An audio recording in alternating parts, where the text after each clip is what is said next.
Sawa. Bica ya video ironania arutwo thukuru-ini makihuhiririo ndawa niyo ithite na mbere na kwamburura mawoni ngurani gatagati-ini ka muingi undu umwe na ataramu a ugima wa mwiri.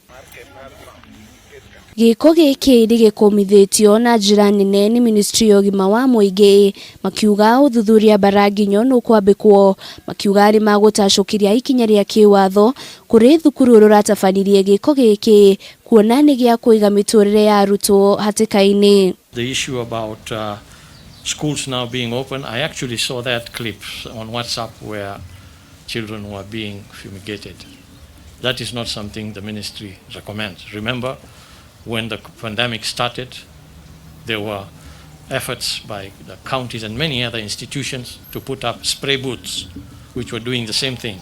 We came out and we said, no, those things are not supposed to be applied on human beings, maybe surfaces, but not on human beings. We stopped that.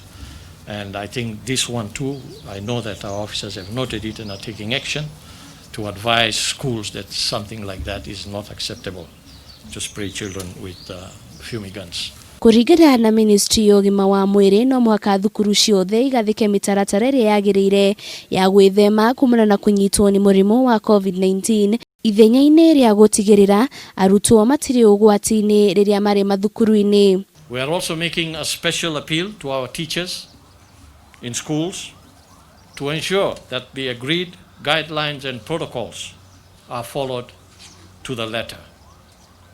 This is the only way to ensure we continue to safely keep our children in schools.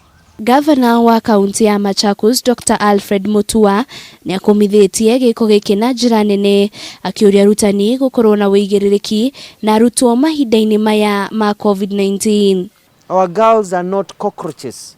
Our students are not cockroaches to be fumigated with chemicals which do not do anything. Chemicals and a process that has already been declared not necessarily legal but declared unfit for humans by the World Health Organization. Thukuru ni cithiete na mbere na gutacukia makinya marumu ma uria arutwo maguthaitirwo kumana na kunyitwo ni murimu wa COVID-19. Ngiribotera Kameme TV ritoraka ni Wanjiru wa Foro.